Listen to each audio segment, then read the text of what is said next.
प्रकरण 35 अध्याय 8 ओवी 91 ते 180. 8वा अध्याय अक्षर ब्रह्म योग आहे. अर्जुनाने भगवंतांना ब्रह्म, अध्यात्म, कर्म आणि अधियज्ञ म्हणजे काय ते सांगण्याची विनंती केली. अक्षर म्हणजे शाश्वत सत्य, ब्रह्म म्हणजे जगाचा निर्माता, योग म्हणजे नियमित समाधानी जगण्याची प्रणाली. जग परमेश्वराच्या नियमानुसार चालत असले तरी माणसाने कर्म टाळू नये. कर्म असे करावे की आयुष्य यज्ञ ठरेल. हे 8व्या अध्यायाचे सार. कृष्ण अर्जुनाला उपदेश का करत आहेत आणि यातून आपण काय बोध घ्यावा हे ज्ञानेश्वरी वाचताना उलगडते. भगवंतांनी एकीकडे तू युद्ध कर आणि दुसरीकडे हे सगळं जग ईश्वराच्या मर्जीनुसार चालते असे सांगितल्याने परमेश्वराच्या मर्जीनुसार घटना घडत असतील तर त्याने युद्धात सहभागी होण्याची गरज काय असे अर्जुनाला वाटत होते. भगवंतांनी अर्जुनाला सांगितले की युद्धाच्या परिणामांचा विचार करून युद्धातून आयत्या वेळी माघार घेणे चुकीचे आहे. विधिलिखित कोणीही टाळू शकत नाही, पण कर्तव्य केले नाही तर माणसाला दोष लागतो. अर्जुनाला हे पटत नव्हते. भगवंत अनेक उदाहरणे देऊन त्याला समजावत होते. शांत, समाधानी, सहज देहत्याग. काझा कलिये घटीचा दिवा, नेणीजे काय जाहला केव्हा, या रीती जो पांडवा देह ठेवी. 8:98. माऊली म्हणतात, दिवा झाकला तर तो जितक्या सहजतेने शांत होतो तितक्या सहजतेने देहातून प्राण जावा. तो कधी कसा कुठे गेला ते कोणाच्या लक्षातही येऊ नये. मनुष्य जन्माला आल्यावर इतर लोक आनंद साजरा करतात. स्वतःचे मरण साजरे सहज विना कष्टाचे व्हावे यासाठी माणसाने आयुष्यभर प्रयत्न करावेत. अनासायेन मरणम विना दैत्येन जीवनम, देहांते तव सायुज्यम देहि मे परमेश्वरम. याचा अर्थ, परमेश्वरा मला असे वरदान दे की माझे जीवन दयनीय नसावे आणि माझा मृत्यू इतरांना कष्ट न देता माझ्या चालत्या फिरत्या स्थितीत तुझ्या सानिध्यात यावा. पिकलेले फळ झाडापासून अलग होते किंवा पिकलेल्या फळातून ज्या सहजतेने बी सुटते तितक्या सहजतेने देहातून प्राण मुक्त व्हावा.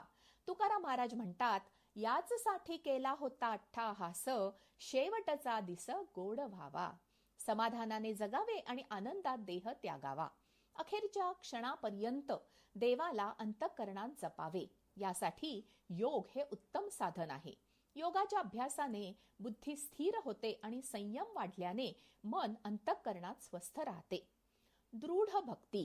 ते ऋणवैपण देखोनी अंगी, मी आपुली याची उत्तीर्ण त्वालागी, भक्ताची या तनुत्यागी परिचर्या करी.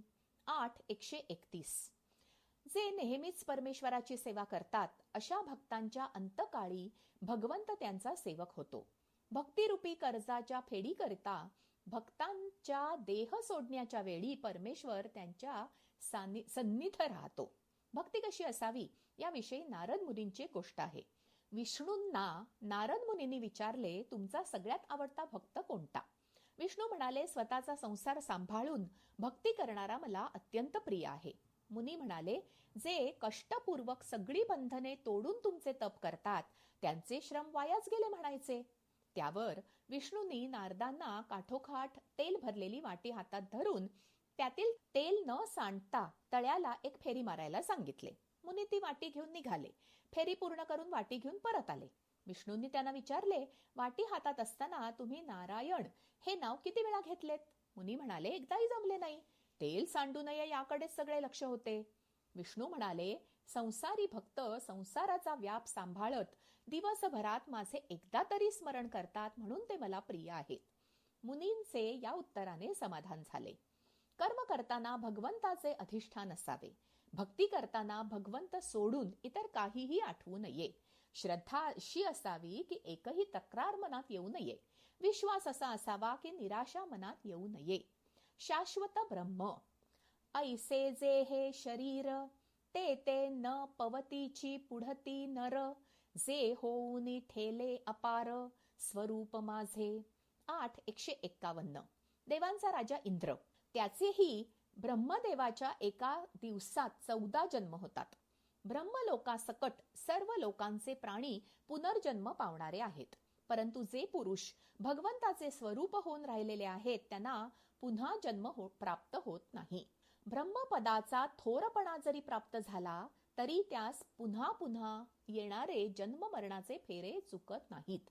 परंतु ज्याप्रमाणे मेलेल्या माणसाचे पोट दुखत नाही किंवा स्वप्नातील महापुराने माणूस बुडत नाही, त्याप्रमाणे जे ब्रह्मस्वरूपी प्राप्त झाले ते पुरुष संसार बंधनात सापडत नाहीत.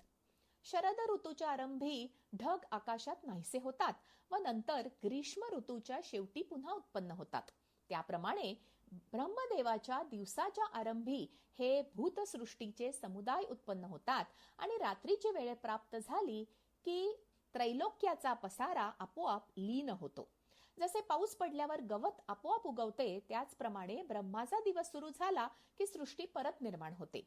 पावसाळा संपला की जमीन मोकळी दिसते पण मातीत बी असतेच. तसेच जग जरी नाहीसे झाले तरी ते अव्यक्तपणे असते.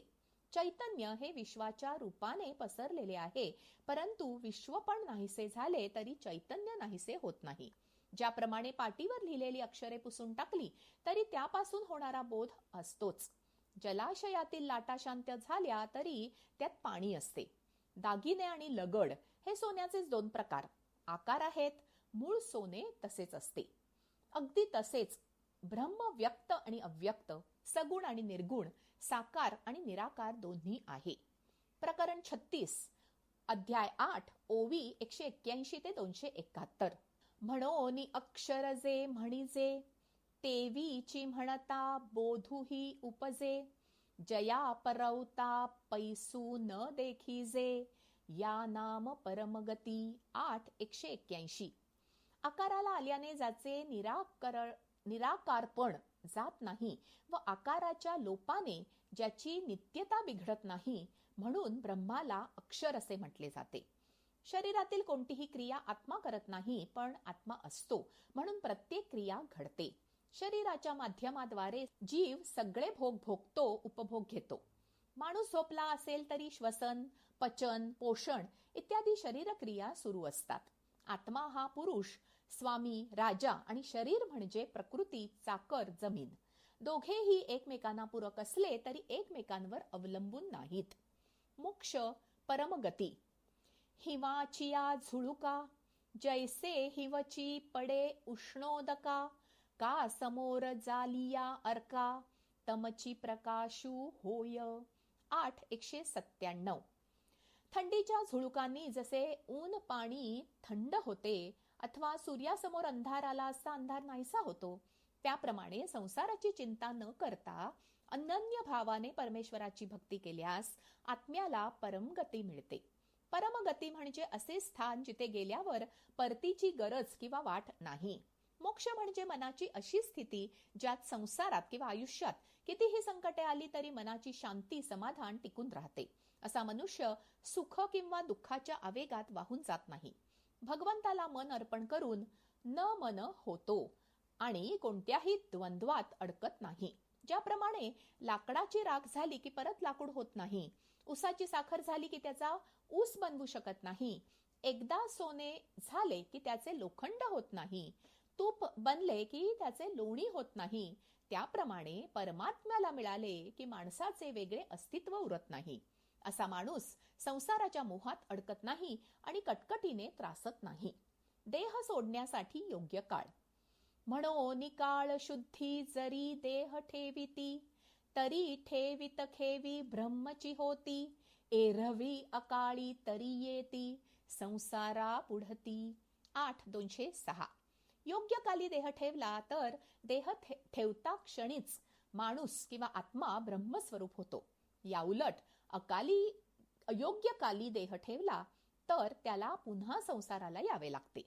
असे जगाचे प्रकाशरूप व अंधार रूप म्हणजे अर्चिरादी व धूम्र असे हे दोन मार्ग आहेत. एकाने मनुष्य जातो, दुसऱ्याने परत येतो.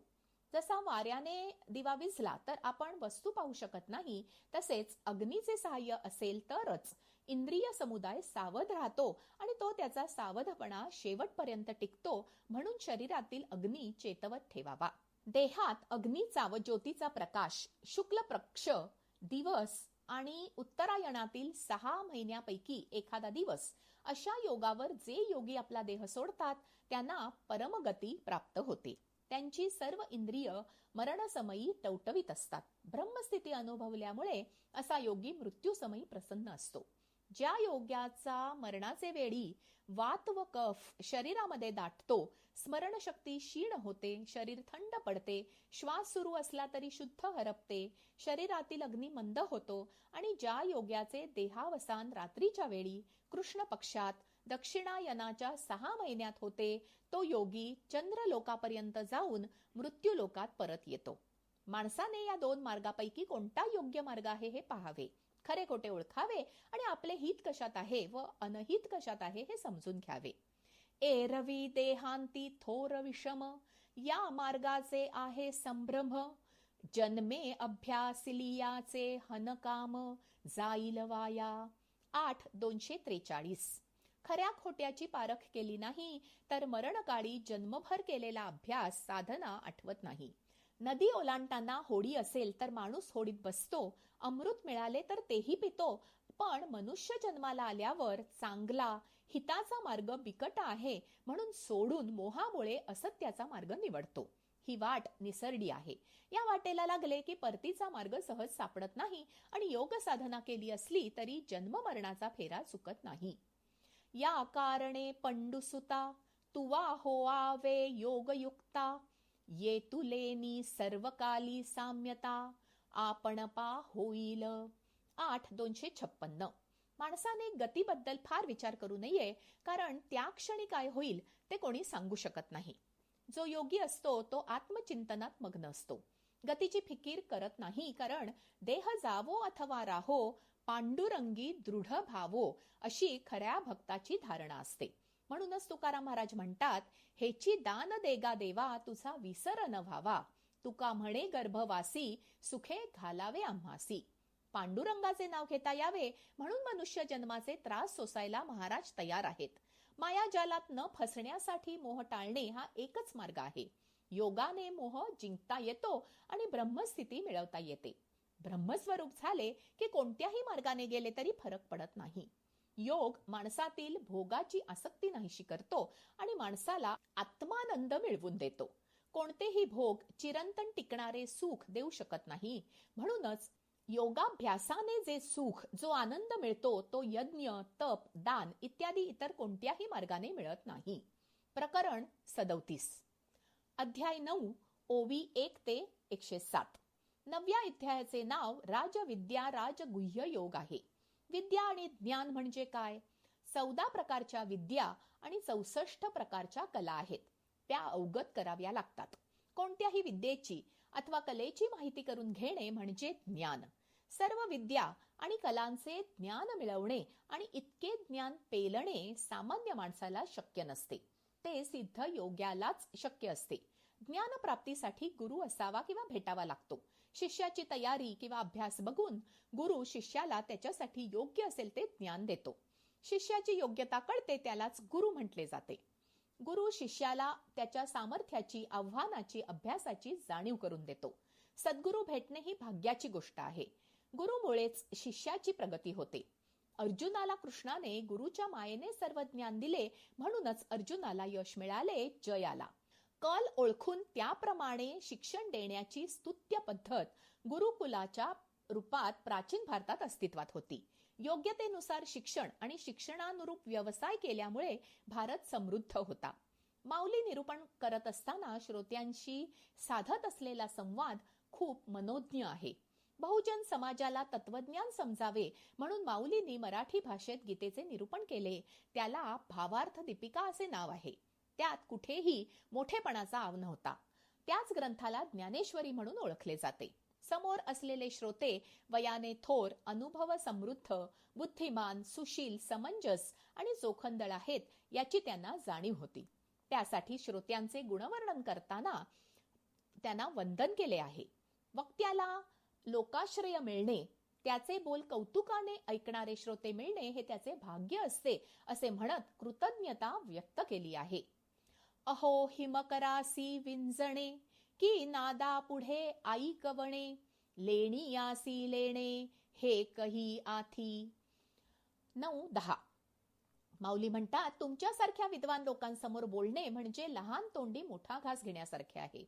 मी तुम्हाला माझे बोल ऐका असे सांगणे हे शीतल किरण असलेल्या चंद्राला पंख्याने वारा घालणे किंवा नाद ब्रह्मापुढे गाणे म्हणण्यासारखे आहे. तरीही आई ज्या प्रेमाने लेकराचे बोबडे बोल ऐकते त्याच आस्थेने तुम्ही माझे बोलणे ऐकाल अशी मला खात्री आहे. तुम्ही ऐकत आहात म्हणून माझ्या बोलण्याला अर्थ आहे. हे सांगताना दिलेला दृष्टांत चपखल आहे. वडील लहान मुलाला मांडीवर घेऊन जेवायला बसतात. मुलाला भरवताना ते मुलंही लढीवाळपणे वडिलांना भरवते. वडीलही प्रेमाने त्याच्या हातून घास घेतात. माऊली म्हणतात, जिथे आपलेपणा असतो तिथे कोणत्याही गोष्टीचे कौतुक वाटते. जिव्हाळा असला की कष्टाचे ओझे वाटत नाही. मुलाला आईने स्वतःचे म्हणणे ऐकावे, आपले कौतुक करावे असे वाटते. त्याच भावनेने मी बोलत आहे. याची तुम्हाला कल्पना आहे तरी मी तुम्हाला माझे म्हणणे ऐका अशी विनंती केली. जसे विहिरीतील पाणी वापरात असेल तर त्याला नवीन झरे फुटतात, लोखंड वापरात असेल तर त्याला गंज चढत नाही, तसे तुम्हाला सांगण्याच्या मिशाने माझ्या ज्ञानाला झळाळी येईल म्हणून माझ्या बोलण्याकडे लक्ष द्या असे तुम्हाला सांगत आहे. मी तुम्हाला ज्ञान सांगणे म्हणजे सूर्याला दिवा दाखवण्यासारखे आहे. माझे भाषण तुम्ही ऐकणे हे माझ्यासाठी वाऱ्याच्या झुळुकेप्रमाणे शीतल आहे, म्हणून तुम्ही माझ्या बोलण्याकडे लक्ष द्यावे. यावर निवृत्तीनाथ ज्ञानोबांना, तुझे म्हणणे आमच्या लक्षात आले. तुझ्या मुखातून भगवंतांनी अर्जुनाला काय सांगितले ऐकायला आम्ही सगळे उत्सुक आहोत. तू निशंक मनाने पुढचे निरूपण कर असे म्हटल्यावर ज्ञानेश्वर पुढचा अर्थ सांगू लागले. तरी परियेसी प्राज्ञा, तू आस्थेचीच संज्ञा, बोलिलिये गोष्टीची अवज्ञा, नेणसी करू. 9:36 भगवंतांनी अर्जुनाला गुह्य ज्ञान दिले कारण अर्जुनाला जाणून घ्यायची ओढ होती आणि सांगितलेल्या ज्ञानाचा अर्जुन आदर करेल याची भगवंतांना खात्री होती. ज्याप्रमाणे चांगली मशागत केलेल्या जमिनीतच धान्य पेरतात त्याप्रमाणे सुबुद्धी असणाऱ्या, निंदा न करणाऱ्या आणि सुविचारी व्यक्तीलाच ज्ञान सांगावे. जसे मळणी करून एकत्र मिसळलेले कण व भूस वाऱ्याच्या धारेवर उफणले असता कोंडा उडून जाऊन धान्याची आपोआप रास बनते, तसे ज्ञानामुळे संसारातील कटकटी दूर होऊन लक्ष ईश्वर चिंतनाकडे केंद्रित होते. ज्याप्रमाणे जमिनीत बीज असतेच, फक्त पोषक वातावरण आणि पाणी मिळाले असता ते अंकुरते, त्याचप्रमाणे प्रत्येक व्यक्तीकडे आत्मज्ञान असतेच, फक्त गुरुमुखातून उपदेशाचे सिंचन झाल्यावर त्याला घुमारे फुटतात. ज्ञान ही अशी वस्तू आहे की जी उपयोगात आणली, वाटली तर कमी न होता वाढते. त्याला अजून धार किंवा चमक येते. याउलट ती वापरली नाही किंवा इतरांना दिली नाही तर विस्मरणात जाते. का कमलकंदा आणि दुर्दुरी, नांदणूक एकेची घरी, परी परागू सेविजे भ्रमरी, जवळीला चिखलुची उरे. 9:58 ज्ञान मिळाले असता त्रासाचा अंत होतो. तरीही ज्ञान मिळवायचा लोक प्रयत्न करत नाहीत किंवा मिळवलेले ज्ञान अंमलात आणत नाहीत, त्याचा त्याग करतात कारण त्यांना तशी बुद्धी होते. जसे गायीच्या थानाला चिकटलेले गोचीड दुधाचे सेवन न करता तिचे रक्त शोषतात. कमळाचा कांदा आणि बेडूक यांची वस्ती एके ठिकाणीच असते, परंतु कमळातील परिमळ दूरचे भुंगे येऊन सेवन करून जातात, पण बेडकांना तो मकरंद सेवण्याची बुद्धी होत नाही. केवळ स्वभावामुळे घरात संपत्ती असतानाही कंजूस माणूस त्याचा उपभोग घेत नाही. दारात अनेक फळांचे वृक्ष असूनही ती फळे न खाता एखादा माणूस उपाशी राहतो. आपल्याजवळ असलेल्या गोष्टींची जाणीव नसण्याला दुर्दैव म्हणायला हवे. अगदी असेच अनेक साधकही आयुष्यभर स्वतःच्याच अंतरंगात असणाऱ्या आनंदाचा कंद असलेल्या आत्मारामाला ओळखू शकत नाहीत आणि सुख समाधान लाभावे म्हणून भटकत राहतात. यदा कदाचित एखाद्याला तो सापडला तरी तो कल्पवृक्षासमान रामाकडे फुटकळ संसारी गोष्टी मागतो. हे हातात आलेला परीस टाकून शिंपला सांभाळण्यासारखे आहे. ज्याप्रमाणे दृष्टी नसलेल्या माणसाला सूर्य नजरेसमोर असेल तरी दिसत नाही, त्याप्रमाणे ज्ञानचक्षु नसल्याने माणूस स्वतःतील चैतन्याला पाहू शकत नाही आणि हृदयातील अमृत अव्हेरून मृगजळाप्रमाणे धावत राहतो. पाहे पा कापसाचा पोटी, काय कापडाची होती पेटी, तो वेढी तयाची या दिठी, कापड जाहला. 9:76 आकाशात ढग असतात, ढगात आकाश नसते. जमिनीत बी असते, पण बी मध्ये माती नसते.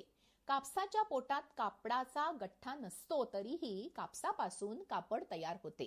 सूर्यापासून प्रकाश तयार होतो, पण प्रकाश म्हणजे सूर्य नाही. त्याप्रमाणे सर्व सजीवांच्या ठिकाणी परमेश्वर आहे, तरीही प्रकाशामुळे पडणाऱ्या सावलीप्रमाणे सारी सृष्टी भासमान आहे. ब्रह्माचे हे स्वरूप समजणे म्हणजे ज्ञान, आणि ते आचरणात आणले तर मिळते ती मुक्ती. यासाठी वैराग्य, अभ्यास, चिकाटी, श्रद्धा आणि विश्वास असावा लागतो. प्रकरण 38, अध्याय 9, ओवी 108 ते 218. कोणतीही संस्था, कंपनी, कारखाना, देश चालवण्यासाठी कोणीतरी प्रमुख व्यक्ती असते. या नियमानुसार ब्रह्मांडाचा, जगाचा निर्माता चालक कोण, हा मानवाला पूर्वापार पडलेला प्रश्न आहे. ते चैतन्य आहे, पण दिसत नाही. या रहस्याचा शोध प्रत्येक माणूस घेत असतो. एखाद्या गोष्टीला किंवा घटनेला कोणतेही कारण दिले जाऊ शकत नाही, तेव्हा मानवी शक्ती आणि बुद्धीच्या पलीकडे काहीतरी आहे हे पटते. अशा अनाकलनीय गोष्टीला देवत्व बहाल केले जाते. सृष्टी कशी निर्माण होते हे सांगताना माऊली म्हणतात, 1. जडपरी जवळिका, लोह चळे तरी जळो का, कवण क्षीण भ्रामका सन्निधानाचा. 9:116 लोह चुंबकाच्या जवळ आले की लोखंड हलते, पण जड लोखंडाला ओढून आणण्याचे श्रम चुंबकाला पडत नाहीत. मिठाचा बांध समुद्राची भरती थोपवू शकत नाही, त्याप्रमाणे चैतन्य किंवा परमेश्वर सृष्टीतील कोणतीही घटना थांबवत नाही. पंचतत्वातील गोष्टी कमी जास्त प्रमाणात एकमेकांच्या संपर्कात येऊन त्यांच्या संयोगाने वेगवेगळे आकार निर्माण होतात. सूर्य समोर असला की प्रकाश, आणि नजरेआड झाला की अंधार पसरतो. प्रकाश आणि अंधार दोन्ही टिकत नाहीत. पाण्यात जशा लहरी निर्माण होतात आणि मिटतात, त्याप्रमाणे जीव जन्माला येतो आणि कालांतराने नाहीसाही होतो. जग एक रंगमंच आहे आणि सगळे जीव कलाकार. प्रत्येक जण स्वतःची भूमिका निभावत असतो. एखाद्या कागदावर चित्र काढावे आणि पुसावे तितक्या सहजतेने घटना घडतात आणि स्मृती आडही जातात. 2. दीपू ठेविला परिवरी, कवणाते नियमी ना निवारी, आणि कवण कवणीये व्यापारी, रहाटे तेही नेणे. 9:128 घरात ठेवलेला दिवा कोणतेही नियम घालत नाही, कोणाच्या वागण्याचे परीक्षण करत नाही, आणि त्याच्या प्रकाशात कोणी काय करावे हे ठरवत नाही. त्याप्रमाणे देहात असणारा आत्मा माणसाच्या कर्मात हस्तक्षेप करत नाही. परमेश्वर जगाच्या उत्पत्ती आणि स्थितीला कारणीभूत असतो, पण तो स्वतः प्रत्यक्ष काहीही करत नाही. सूर्याच्या प्रकाशात खूप गोष्टी घडतात, पण त्याच्या चांगल्या वाईट परिणामांना सूर्य जबाबदार नसतो. त्याप्रमाणे परमेश्वराच्या साक्षीने प्रत्येक गोष्ट घडत असली तरी त्यासाठी त्याला दोष देता येत नाही. प्रत्येक कर्माचे परिणाम संबंधित व्यक्तीला भोगावे लागतात, कारण बुद्धी, शक्ती, वेळ देवाने दिलेली असली तरी त्याचा वापर माणूस स्वतःच्या मर्जीने करतो. 3. जे जाळ जळी पांगिले, तेथे चंद्रबिंब दिसे आंतुळले, परी थडिये काढूनी झाडिले, तेव्हा बिंब कै सांगे. 9:138 आरशातील प्रतिबिंब म्हणजे माणूस नाही. मृगजळ म्हणजे पाणी नाही. पाण्यातील प्रतिबिंब म्हणजे चंद्र नाही. तसेच देह म्हणजे ईश्वर नाही. जाळे पाण्यात पसरले तर त्यात चंद्राचे बिंब आहे असे वाटते, परंतु ते जाळे पाण्यातून काढून काठावर आणले तर चंद्रबिंब जाळ्यात येत नाही. त्याचप्रमाणे ईश्वरी तत्व चराचरात असते, पण एका वस्तूत किंवा प्राण्यात मावत नाही. ते विशाल आहे. जसे विहिरीतील पाणी वेगवेगळ्या भांड्यात साठवतो, पण पूर्ण विहीर कोणत्याच भांड्यात मावत नाही, मावणारही नाही.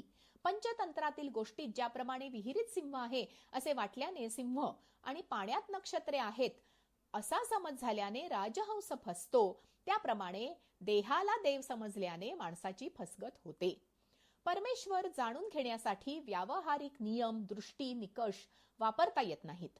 ईश्वराचे चैतन्य रूपी स्वरूप बुद्धीने समजायला अवघड आहे. ते ज्ञानचक्षु असतील तर अनुभवता येते. अनुभूती आल्यावर समजते. ते दुसऱ्याला पटवून देता येत नाही, सिद्ध करता येत नाही. ज्याच्यात भाव, भक्ती असेल त्यालाच पटते. तर्काने ईश्वराचे स्वरूप पालटल्यासारखे वाटले तरी ते पूर्णपणे कोणालाच उमगत नाही. माणूस कितीही श्रीमंत असला तरी जगातील सगळी संपत्ती एका माणसाकडे नसते. हवेशीर ठिकाण असले तरी सगळी हवा त्या एकाच ठिकाणी नसते. तसाच परमेश्वरही एका देहात देवळात बंदिस्त नसून तो चराचरात असतो. 4. मज सहजाते करीती स्वयंभाते प्रतिष्ठिती निरंतराते आव्हानिती विसर्जिती गा. 9. 163. नित्य असणाऱ्या परमेश्वराची माणूस प्राणप्रतिष्ठा करतो. सर्वाच्या आत्मतत्वाने अखंड दंडायमान असणाऱ्याला आवाहन आणि विसर्जनही करतो, हे त्याचे अज्ञान आहे. देवाचे हे विशाल आणि अव्यक्त स्वरूप साधनेला सुरुवात करताना जाणून घेणे आवश्यक आहे. परमेश्वर अनादी अनंत निर्गुण निराकार अजन्म आहे. त्याला कोणी मोजू शकत नाही. एकाच वेळी ते स्थूल आणि सूक्ष्म दोन्ही असतो.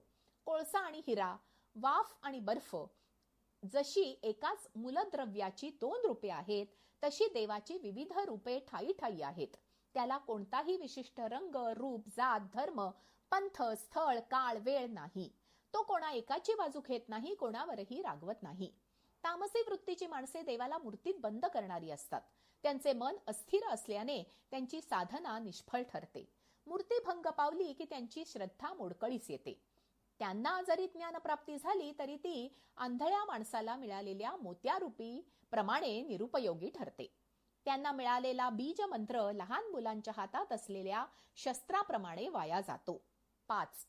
जेथ आशेचिये लाळे अंतु हिंसा जीभ लोळे तेवीची संतोषाचे चाकळे अखंडच घळी. 9. 181. लोभी माणसाच्या मुखात आशेच्या लाळेमध्ये हिंसारूपी जीभ लोळते आणि ती संतोष नाहीसा करते. याचा अर्थ अपेक्षा भंग झालेला माणूस हिंसक बनतो. आशा, नवस, मोह, हाव हे माणसातील तमोगुण दर्शवितात. तमोगुणाचे प्राबल्य असलेला माणूस सत्सद विवेक विचारीपणा घालवून द्वेष आणि चिंतेच्या दरीत स्वतःला लोटून देतो. असा मोहाच्या कचाट्यात सापडलेला माणूस काय करतो हे त्याचे त्याला उमगत नाही. 6. तरी जयाचिये चोखटे मानसी मी होऊनी असे क्षेत्र संन्यासी जया निजे लिया ते उपासी वैराग्य गा. 9. 188. या उलट सज्जन लोकांच्या मनात नेहमी देवाचा वास असतो. स्वप्नात सुद्धा त्यांचे वैराग्य ढळत नाही. ते धर्मपरायण, विचारी, ज्ञानी, शांतताप्रिय, संयमी, तृप्त, समाधानी, धैर्यवान असतात. त्यांना मोक्षाचीही अपेक्षा नसते. सुख दुःख, मान अपमान, अपपरभाव त्यांच्याकडे नसतो. ते नित्य योग साधना आणि नामस्मरण करतात. पाप, ताप, भय, चिंता यापासून ते लांब असतात. असे महात्मे देवस्वरूप असतात. या लोकांमुळेच समाजाची प्रगती होते, जग सुरळीत चालते, त्यांच्या सहवासात आनंद मिळतो. स्वतःच्या तेजाने जसे महात्मे सूर्यासारखे लखलखीत आहेत असे म्हणावे तर सूर्याचा अस्त होतो, पण महात्म्यांच्या ज्ञानाचा कधीच अस्त होत नाही. यास चंद्राची उपमा द्यावी तर चंद्र फक्त पौर्णिमेलाच पूर्ण असतो आणि हे महात्मे स्वरूप स्थितीने नेहमीच पूर्ण असतात. यांच्या उदारपणाला, चांगुलपणाला ओहोटी नसते. त्यामुळे त्यांना वर्षा ऋतूतील ढगांची उपमाही देता येत नाही. असे महात्मे लोकांना योग्य मार्गदर्शन करतात. देव अशा भक्तांच्या सहवासाचा भुकेला असतो.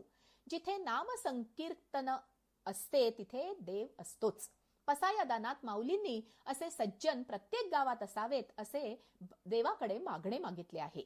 अष्टांग योगाच्या सहाय्याने सिद्ध अवस्था मिळवता येते. यम, नियम, आसन, प्राणायाम, प्रत्याहार, धारणा, ध्यान आणि समाधी हे अष्टांग योगाचे सोपान आहेत. पण योगाच्या मदतीने समाधी अवस्थेत जाणे अवघड आहे. श्री ज्ञानेश्वर महाराज की जय.